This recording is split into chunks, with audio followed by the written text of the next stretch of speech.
Sir Nawaz Sharif साहब तो बड़े पुरअज़्म होके वापस आ रहे हैं। जिस तरह उनको हाई कमिश्नर जो हैं वो छोड़ने आते हैं एयरपोर्ट पे, जिस तरह पूरे पंजाब के शहरों में वो डिपार्टमेंट होता है ना, Multan development authority, Rawalpindi development authority, Lahore development authority, वो खंभों से वो बैनर्स उतार देते हैं, वो बोर्ड्स उतार देते हैं, लेकिन उनकी गाड़ियां खुद बोर्ड्स और बैनर्स लगाती फिर रही हैं नवाज शरीफ के। तो पूरा सिस्टम उनको सपोर्ट कर रहा है और तभी वो बड़े पुरुमीद होके वतन आ रहे हैं पाकिस्तान। तो क्या आपको लगता है कि उनकी जो इतना बड़ा एतमाद है वो सुरखरू हो पाएंगे? लगारी साहब। बहुत शुक्रिया अदनान।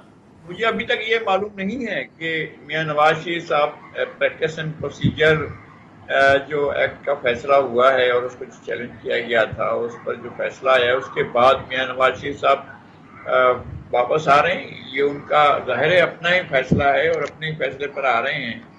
और उनका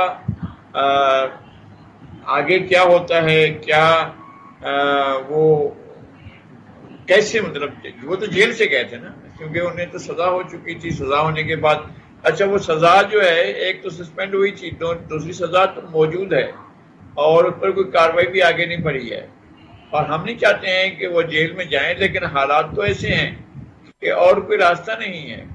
जेल में जाने के अलावा अगर कोई बेल नहीं हुई है, अगर कोई बेल, अच्छा और बेल कैसी होगी? बेल प्रोटेक्टिव बेल ये होती है कि जनाब आप उतना टाइम दे दें कि हम अदालत पहुंच सकें, तो उतना टाइम शायद मिल जाए। लेकिन वो तो अंडर ट्रायल कैदी जो होता है मुल्ज़िम, उसके ऊपर होता है। जो कन्विक्टेड हो उसकी लिए कौन सी बेल होती है?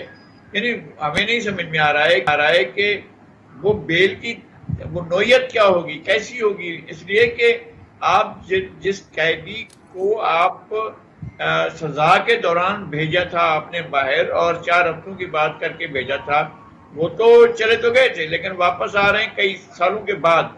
तो जब वापस आ रहे हैं तो बतौर कैदी वापस आ रहे हैं, बतौर एक आज़ाद शहरी के आ रहे हैं।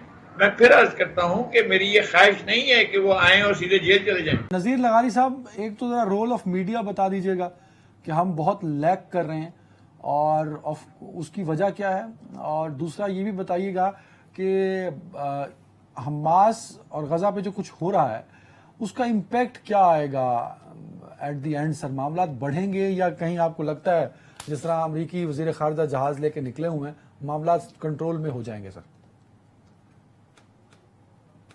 चीजें कंट्रोल होने की तरफ जा रही हैं। ये मुसलमान दुनिया के अंदर एक जो चीज होनी चाहिए थी वो नहीं है। हमें एतराफ़ करना चाहिए कि हमारे वसाइल हैं, इस्लामी दुनिया के पास बहुत कुछ है और उनके पास बड़ी ताकत भी है।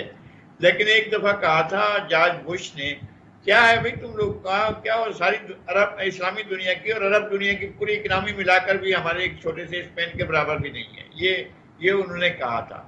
लेकिन अगर ये क्राइसिस बढ़ता है जिस तरह से यूक्रेन की वजह से इशू बना है और यहाँ से अरब दुनिया से भी अगर सप्लाईज रुक जाती हैं, आपकी ये जो खलीज की यहाँ से अगर आपकी सप्लाईज रुक जाती हैं, लेकिन कौन रोकेगा? फिर वही हम बात करते हैं ना कि यहाँ पर कोई व्हील होनी चाहिए, वो तो नहीं है हमारे पास।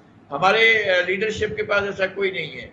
मसला सिर्फ ये है कि क्या फैसला होता है, चूंकि ये बहुत कमजोर पड़े हैं यूक्रेन वार में, और यूक्रेन वार ने इनके घरों के चूल्हे ठंडे कर दिए हैं और इनके साथ बड़े क्राइसिस आया है यूरोप में।